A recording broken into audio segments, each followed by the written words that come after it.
படிக்கணும். ஏன்னா எங்க வீட்ல எனக்கு அப்பா இல்ல. அம்மா மட்டும்தான். அம்மா எவ்வளோதான் தம்பி என்னையும் பார்த்துப்பாங்கன்றனால தான் சரி 12th முடிச்சுட்டேன். 12 லீவ் இருக்கு. சரி அந்த லீவ்ல போயிட்டு நம்ம கொஞ்சம் காசு பார்த்தோன்னா நம்ம காலேஜ் படிக்கலாம். ஏதோ ஒரு இது படிக்கிறதுக்காவது ஹெல்ப்பா இருக்கும்னு தான் நான் வேலைக்கே போனேன்.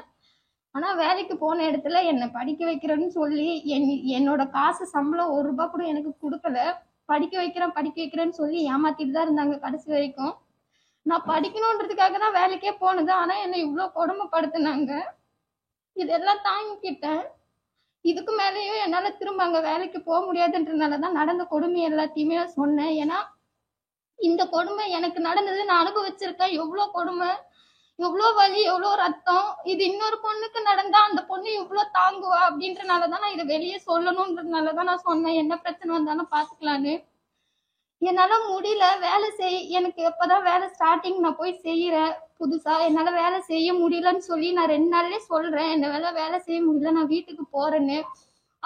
அவங்களோட எம்எல்ஏ, நான் எம்எல்ஏ மருமக, நான் என்ன வேணா பண்ண முடியும், உங்க அம்மாவை இப்பவே நினைச்சாலும் ஸ்டேஷன்ல தூக்கி வைக்க முடியும் என்ன மிரட்டுறாங்க. நாங்க எதுவுமே இல்லாதவங்க, எங்கள்கிட்ட காசு பணம் எதுவும் இல்லை. அவங்க சொல்ற மிரட்டலுக்கு பயந்து நாங்க வேலை செய்யறோம். அவங்களுக்கு இருக்கிற டென்ஷன் ப்ரெஷர் அந்த காரணத்தை வச்சு நான் ஒழுங்கா வேலை செய்யல அப்படின்ற ஒரு காரணத்தை வச்சு என்னை அடிக்க ஆரம்பிக்கிறாங்க. என்னை எவ்வளவு அடிக்கணுமோ அவ்வளோ ஒருத்தர அடிச்சு என்னை கொடுமைப்படுத்திட்டாங்க. குழம்பு கரண்டியை வச்சு என்னை ஃபுல்லா உடம்பு ஃபுல்லா பிளட் வர வர என்னை அடிச்சிருக்கிறாங்க. நான் கெஞ்சுவேன், என்னை விட்டுருங்கக்கா, என்னால வேலை செய்ய முடியல. ஒரு மனிதாபிமானம் கூட இல்ல. ஒரு பொண்ணை இன்னொரு பொண்ணை இவ்வளோ கொடுமை செய்யறாங்க. அது அவங்களுக்கும் ஒரு பொண்ணு இருக்கு. அவங்க சொல்றாங்க சமாதானம் பேசிக்கலாம், நான் காசு கொடுக்கறதா இருந்தாலும் கொடுத்துடுறேன் அப்படின்னு சொல்றாங்க. இவ்வளவு கொடுமை நடந்திருக்குது, இதெல்லாம் சரியாயிடுமா? இதுவே அவங்க பொண்ணுக்கு இந்த மாதிரி நான் பண்ணிட்டு நான் காசு கொடுத்துடுறேன் என்னை விட்டுருங்கன்னு சொன்னா அவங்க விடுவாங்களா? அவங்க சொல்றாங்க ஒரே வார்த்தை, அவங்க மனசுல இருக்கிறது, நான் எம்எல்ஏ வீட்டு மருமக, நான் என்னை அசிங்கப்படுத்துறாங்க. அத வெளியே யாராவது கேட்டா அவங்க சொல்றாங்க நான் எம்எல்ஏ வீட்டு மருமக, இது எம்எல்ஏ வீடுன்னு சொன்னா எவன் கேட்பான், எவனா இருந்தாலும் பொத்திக்கிட்டு போவான்ற வார்த்தையை அழுத்தி சொல்றாங்க. என்ன அடிக்கடி சொல்றாங்க, நீ ஒண்ணு இல்லாத நாய், நீ என்ன பண்ண முடியும், என்ன நீயும் நானும் ஒன்னா? என்னோட கேஸ்ட வச்சு 2 தடவை என்ன அசிங்கமா திட்டிருக்காங்க. அவங்க எவ்வளவு அசிங்கப்படுத்த முடியுமோ அவ்வளோ ஒருத்தர் அசிங்கப்படுத்திருக்காங்க. நான் வேலைக்கு போனேன், என் மேல கை வைக்கிறது அவங்க ஃபர்ஸ்ட் பண்ற தப்பு. ஆனா எங்க அம்மாவை என்னென்னலாம் பேசியிருக்காங்க. என்ன சொல்றாங்க, நீயும் உங்க அம்மாவும் வேலை செய்யறதுக்கு சரியான ஆள் இல்ல, நீங்க 2 பேரும் வாயை திறந்து அப்படியே சொல்றாங்க, நீங்க 2 பேரும் ரெட் லைட் ஏரியாவுக்கு போங்க, நல்லா சம்பாதிக்கலாம், அப்படி இல்லைன்னா வீட்டுல ஆள் வர வச்சு சம்பாதிங்க, அப்பயாவது உங்க அம்மாவால 2 லட்சம் கொடுக்க முடியுமா அப்படின்னு என்ன பச்சையா கேக்குறாங்க. ஒண்ணும் இல்லாதவங்க தான், ஆனா மான மரியாதை எங்களுக்கும் இருக்குது, அத அவங்க யோசிக்கல. ஒரு பொண்ணை எவ்வளவு கொடுமைப்படுத்த முடியுமோ எவ்வளவு அசிங்கப்படுத்த முடியுமோ எல்லாமே பண்ணிட்டாங்க. எவ்வளோ ஒருத்தரம் பண்ணணுமோ அவ்வளோ பண்ணிருக்காங்க. மிளகாத்தூளை கரைச்சு குடின்னு சொல்றாங்க, குடிக்கலன்னா கரண்டி வச்சு அடிப்பான்னு சொல்றாங்க. அப்படி குடிச்சிட்டு யாரால முடியும் சொல்லுங்க, நீங்களே சொல்லுங்க. மிளகாத்தூளை குடிச்சிட்டு யாரால நின்று வேலை செய்ய முடியும்? வயிறு ஃபுல்லா எரியும், கத்துவேன், என்னால முடியல, என்ன விட்டுருங்கக்கான்னு சொல்லி கத்துவேன். அப்பயே என்ன வேலை செய்ய சொல்லுவாங்க. காலையில 6:30 மணிக்கு எழுந்தா நைட்டு 1:30 மணிக்கு தான் என்ன படுக்கவே விடுவாங்க. அது வரைக்கும் வேலை செய்யணும், ஓடிக்கிட்டே செய்யணும். என்னை எவ்வளோ தொடப்பம் செருப்பு எல்லாத்துலயும் அடிச்சிருக்காங்க. என்னை கீழே படுக்க போட்டு அவங்க காலால மிதின்னு என் மூஞ்சில மிதிச்சிருக்காங்க. அவ்வளோ பிளட் வரும். என்னால முடியாது, கெஞ்சுவேன், கதறுவேன், அக்கா என்னை விட்டுருங்க, என்னால முடியலக்கா, என்னால முடியல அப்படின்னு கெஞ்சுவேன். இவ்வளோ ஒருத்தரம் பண்ணாலுமே ஒரு குழம்பு கரண்டியை வச்சு என் உடம்பு ஃபுல்லா அடிச்சிருக்காங்க. என் தலை ஃபுல்லா காயம், சிசரை வச்சு என் முடிய கட் பண்ணி, என் கைய கட் பண்ணி, ஹேர் ஸ்ட்ரைட்டிங் வச்சு என் கைய ஃபுல்லா சூடு வச்சு, இவ்வளோ பண்ணாலுமே என்ன ஒரு தடவை கூட ஹாஸ்பிட்டலுக்கு கூட்டு போனது இல்ல. ஒரு டாக்டரோ ஒரு நர்ஸோ கூட வீட்டுல என்ன பார்த்தது இல்ல. இவ்வளோ பண்ணாலும் அது நானா சரி பண்ணிக்கணும். ஐஸ் வீட்டுல இருக்க ஐஸ் எடுத்து வை, ஏன் நீ உன்னை எதுக்கு ஹாஸ்பிட்டல் கூட்டு போகணும், ஐஸ் எடுத்து வச்சு சரி பண்ணுன்னு சொல்லுவாங்க. எவ்வளோனா அவங்க சொல்றாங்க சாப்பாடு, நீயும் நானும் ஒன்னா, நீயும் நானும் ஒரே இதா நான் சாப்பிட்ற சாப்பாடு உனக்கு கொடுக்கணுமா அப்படின்னு சொல்லி எனக்கு ரேஷன் அரிசி வாங்கி கொடுத்தாங்க. ரேஷன் அரிசி வாங்கி 2 நாளைக்கு ஒரு தடவை ஃப்ரிட்ஜில் வச்சு சாப்பிடுன்னு சொல்றாங்க. என்ன வீட்டுக்கு வர்றதுக்கு 2 நாளைக்கு முன்னாடி குழம்பு கரண்டியை வச்சு ஒரு துணி காய வைக்கலன்னு சொல்லி குழம்பு கரண்டி வச்சு என் உடம்பு ஃபுல்லா அடிச்சு என் கண்ணுல அடிச்சு வீங்கிருச்சு. எங்க வீட்டுல சொல்றாங்க இதெல்லாம் அவளா பண்ணிக்கிட்டா, அவ கபோர்ட்ல இடிச்சுக்கிட்டா, யாரால போய் இந்த கபோர்ட்ல இடிக்க முடியும்? இவ்வளவு காயம் பண்ணிட்டு இது எல்லாத்தையும் மறைக்கிறதுக்கு எனக்கு கோன் வாங்கி கொடுத்து இது மறைச்சிடு, அம்மா கிட்ட இதெல்லாம் சொல்லக்கூடாது. வீட்டுக்கு வர்ற வரைக்குமே சொல்றாங்க. எனக்கு 2 லட்சம் பணம் கட்டியிருக்கேன்னு சொல்லி ஒரு ஃபார்ம் ரெடி பண்றாங்க. ரெடி பண்ணி அதுல 3 வருஷத்துக்கு நான் இங்கதான் வேலை பார்ப்பேன், நான் ஏமாத்திட்டு போக மாட்டேன், அப்படி ஏதாவது பண்ணா எங்க அம்மா மேலேயோ என் மேலேயோ என் தம்பி மேலேயோ எந்த ஒரு ஆக்ஷன் வேணா எடுக்கலாம்னு சொல்லி வர்றதுக்கு 2 நிமிஷத்துக்கு முன்னாடி சொல்றாங்க. நான் எங்க அம்மா கிட்ட இதை சொல்றேன்னு சொல்லும் போது சொல்லக்கூடாது, நீ முதல்ல கையெழுத்து போட்டாதான் ஊருக்கு போக முடியும். 7 மாசம் எங்க அம்மாவை என் கண்ணுல காட்டவே இல்லை. எங்க அம்மா பாக்குறேன்னு சொல்லும் போது கூட இல்ல, நாங்க சென்னையில இல்ல பெங்களூர்ல இருக்குன்ற ஒரு பொய்ய சொல்றாங்க. எங்க அம்மா கிட்ட பேசும்போது ஏதோ ஒரு சந்தர்ப்ப சூழ்நிலை நான் சொல்லிடலாம் அப்படின்னு நினைக்கும் போது வார்த்தையை மாத்தி பேசினாலோ இல்ல ஏதோ ஒரு க்ளூ கொடுக்குற மாதிரி பேசினாலோ மியூட் பண்ணிட்டு என்ன அடிக்கிறாங்க. இந்த கையெழுத்து போட்டாதான் வீட்டுக்கு போக முடியும்னு சொல்றாங்க. நான் கையெழுத்து போட்டேன், கையெழுத்து போட்டு வீட்டுக்கு வரேன். வீட்டுல சொல்றாங்க உங்க அம்மா இந்த மாதிரி எங்க அம்மா என்ன பார்த்துட்டு கேக்குறாங்க, ஏன் என் பொண்ணுக்கு இப்படி காயம் அடிபட்டு இருக்கு, இவ்வளவு ஒருத்தர் இருக்கு அப்படின்னு கேட்கும் போது அவங்க சொல்றாங்க உங்க பொண்ணாதான் போய் அடிச்சுக்கிட்டாங்க. வீட்டுல என்னால சொல்ல முடியல, என்ன பிளாக்மெயில் பண்றாங்க. உன் தம்பி ஸ்கூல் போகும்போது லாரி ஏத்தி கொன்னுடுவேன், உங்க அம்மாவை தூக்கி ஸ்டேஷன்ல வச்சிருவேன், உங்களால என்ன பண்ண முடியும், நீயே இல்லாத நாயி. போலீஸ் கூட நாங்க சொல்றதுதான் கேட்பான், உன்கிட்ட காசு வாங்கிடுவான், காசு வாங்கிட்டு நீ கொடுக்கவே இல்லைன்னு சொல்லிடுவான், நான் ஒரு வார்த்தை சொன்னா மட்டும்தான் உங்க அம்மாவை வெளிவிடுவாங்க, உன்னால என்ன பண்ண முடியும் அப்படின்னு கேக்குறாங்க. இதுக்கு மேல என்னால சொல்லாம இருக்க முடியல. எனக்கு நடந்த கொடுமை ஒவ்வொரு நாளும் நான் அனுபவிச்சிருக்க சித்திரவதை, என் ரத்தம் எவ்வளோ ரத்தம் போயிருக்குது, எவ்வளோ அடி வாங்கியிருக்கேன். இதுக்கு மேல போனாலும் என் உயிர் இருக்குமா இல்லையான்னு எனக்கு தெரியாது. அதனாலதான் எங்க அம்மா கிட்ட சொல்லிட்டேன்.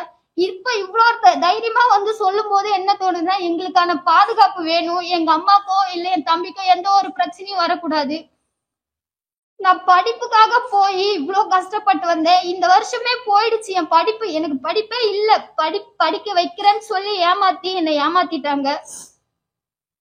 அப்ப இல்லாதவங்க எல்லாருமே இருக்கிறவங்க சொல்றதான் கேட்கணும். அவங்க இப்படியே சொல்றாங்க, ஒண்ணும் இல்லாத நாய். அவங்களோட பதவியை தான் அவங்க காட்டுறாங்க என்கிட்ட. நான் எம்எல்ஏ வீடு, உங்களால என்ன பண்ண முடியும்னு கேக்குறாங்க என்கிட்ட.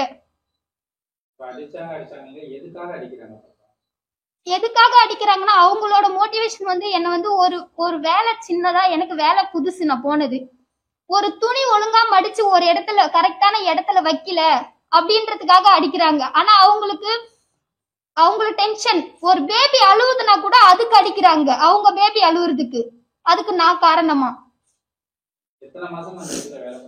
7 மாசமா அந்த வீட்டுல நான் வேலை பார்த்தேன்.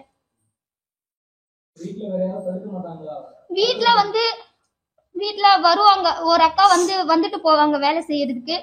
அவங்ககிட்ட இவங்க ரூல்ஸ் கொடுக்குறாங்க, நீ அந்த நாயை எவ்வளவுனா அடிச்சுக்கோ, என்ன வேணா பண்ணிக்கோ, நான் உனக்கு அந்த ரூல்ஸ் கொடுக்குறேன்னு சொல்லி அவங்கள விட்டு என்ன அடிக்க வைக்கிறாங்க. வீட்டுக்கு வேலைக்கு வந்துட்டு போறவங்கள வச்சு என்ன அடிக்க வைக்கிறாங்க. அவங்க வருவாங்க, கூட்டி மாப் போடுவாங்க, போடுவாங்க. இல்ல நான் ஒரு தப்பு அந்த நேரத்துல ஏதோ ஒரு தப்பு பண்ணிட்டேன்னா அவங்கள நிக்க வச்சுட்டு, இந்த 7 மாசமாவே அவங்க செய்யற வேலையை விட அவங்கள நிக்க வச்சுட்டு என்ன செய்ய சொல்ற வேலைதான் அதிகம். அங்க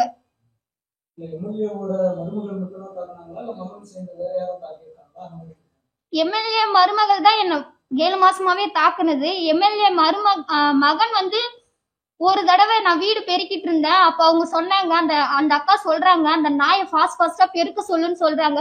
இவ்வளவு நாளுமே என்ன ஒரு பொண்ணு, அவங்களும் ஒரு பொண்ணு, மா இங்க வாமா போமா அப்படின்ற வார்த்தையை வச்சு என்ன கூப்பிட்டதே கிடையாது.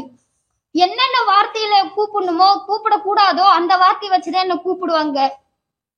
அவங்க சொல்றாங்க அந்த நாயை ஃபாஸ்டா பெருக்க சொல்லுன்னு. அந்த அண்ணன் சொல்றாரு ஃபாஸ்டா பெருக்க சொல்லி அக்கா சொல்றாங்கன்னு. நான் ஃபாஸ்டா பண்ணிட்டு இருக்கும் போது அவங்க சொல்றாங்க, அந்த நாயை அந்த தொடப்பு கட்டியை புடுங்கி அடின்னு அவர் அந்த தொடப்பு கட்டி புடுங்கி 2 அடி அடிக்கிறாங்க. நீ அடிக்கிறது சரியில்லை, ரொம்ப மெதுவா அடிக்கிறேன்னு சொல்லி அந்த தொடப்ப கட்டை பிஞ்சு போற அளவுக்கு என்ன அடிக்கிறாங்க அந்த அக்கா. மறுபடியும் சொல்லுமா,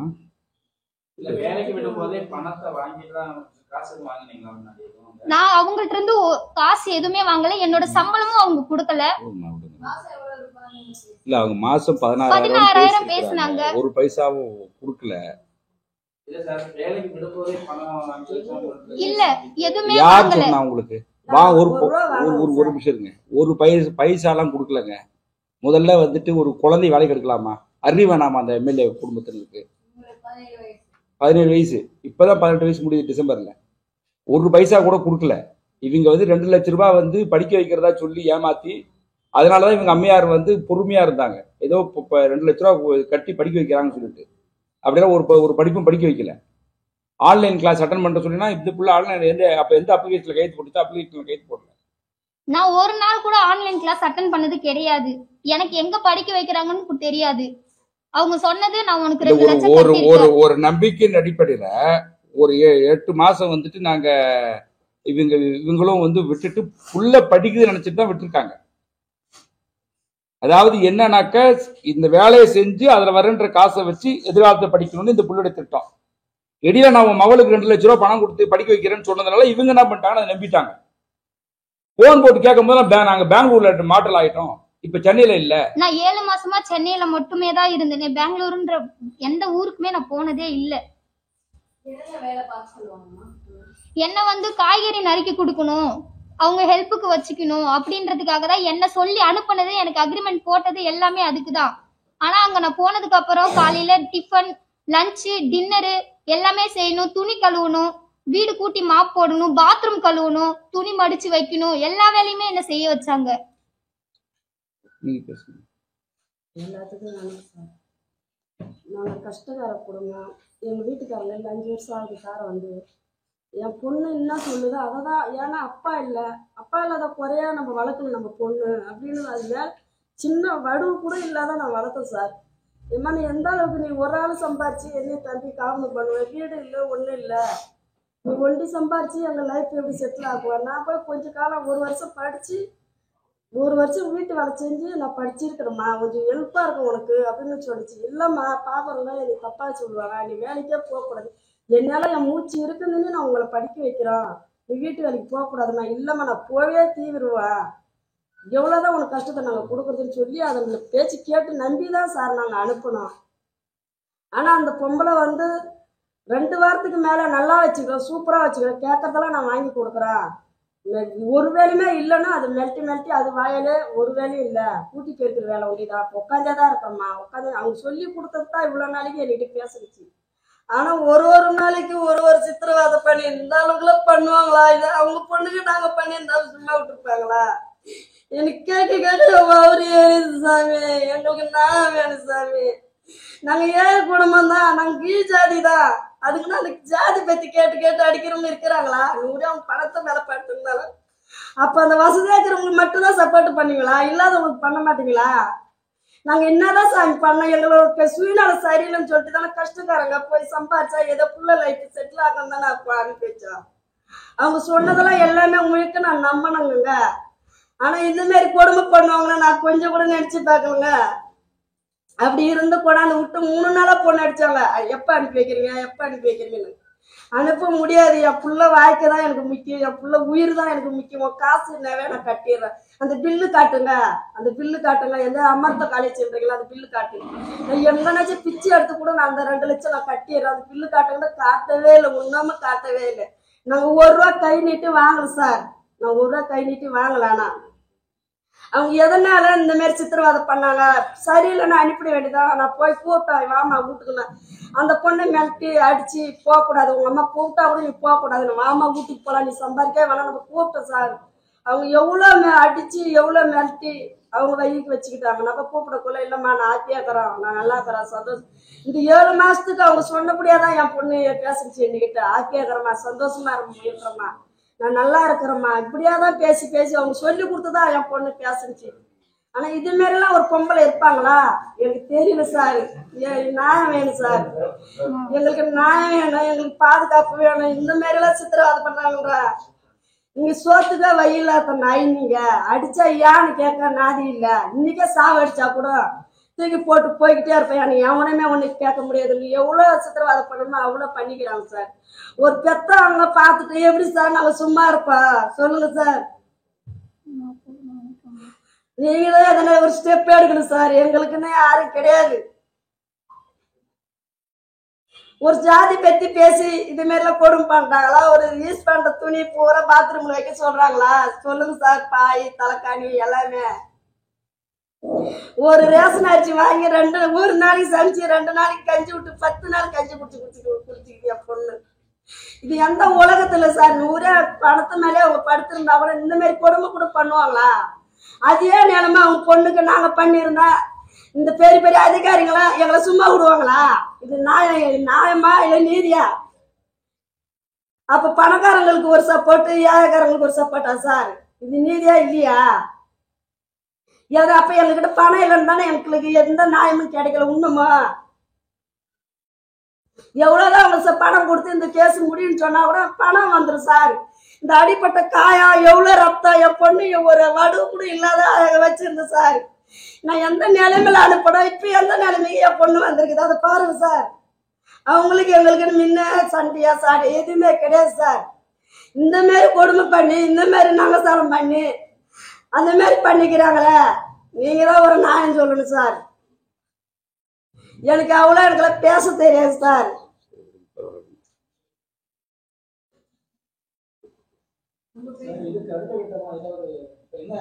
எஃப்ஐஆர் போட்டிருக்கிறதா சொல்லியிருக்காங்க.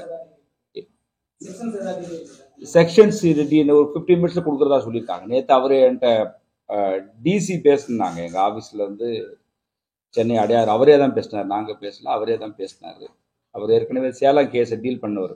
அந்த இன்வெஸ்டிகேஷன் நல்லா பண்ணார். அவர் நாங்கள் கண்டிப்பாக உரிய ஆக்ஷன் எடுப்போம் அப்படின்லாம் ஒரு அசூரன்ஸ் கொடுத்துருக்குறாரு. நாங்கள் எஃப்ஐஆர் போட்டு இமீடியட்டாக பண்ணுவோம்னு சொன்னார். நேற்று டிஜிபி எல்லாத்துக்கும் இந்த காப்பி அனுப்பணும். சீஃப் செக்ரட்டரி எல்லாத்துக்கும் ரெக்கார்ட் பண்ணி, ஏன்னா அவங்க 3.5 மணி நேரம் போலீஸ் வந்து ஸ்டேட்மெண்ட் வாங்கினாங்க. என்ன இருக்குன்றது தெரியல, ஆனால் வாசித்து காட்டியிருக்கிறாங்க. நம்ம டீம் அன்னைக்கு இருந்தாங்க 10 மணிலேருந்து 1:30 மணி வரை எவிடன்ஸும் கூட தான் இருந்தோம் இந்த ஸ்டேட்மெண்ட் ரெக்கார்ட் பண்ணுறதை உளுந்தூர்பேட்டையில். இப்போ வந்து இன்னைக்கு எஃப்ஐஆர் போட்டிருக்காங்க. கடுமையாக தான் போட்டிருப்பாங்க. எஸ்சிஎஸ்டி ஆக்டில் கண்டிப்பாக 3 to 5 போன்ற செக்ஷன்ஸ் இருக்கும். ஏன்னா பிபி ஒப்பீனியன்லாம் நேற்று கேட்டாங்கன்னு தான் சொன்னாங்க. இது இருந்தாலும் அரெஸ்ட் பண்ணணும்.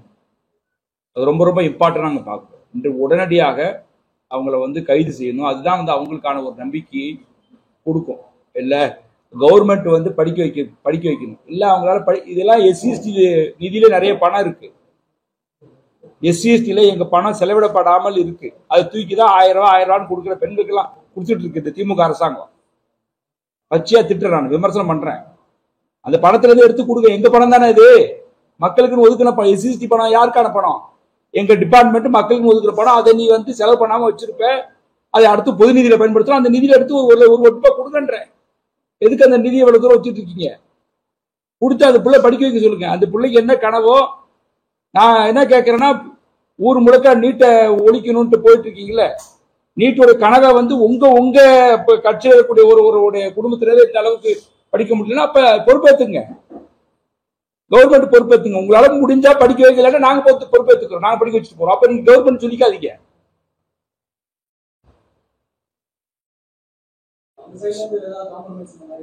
காம்ப்ரமைஸுக்கு வந்து பேசுறதுக்கான சேனலை நாங்க கொடுக்கல சார். இதுல என்ன காம்ப்ரமைஸ் வேண்டியிருக்குன்னு தெரியல.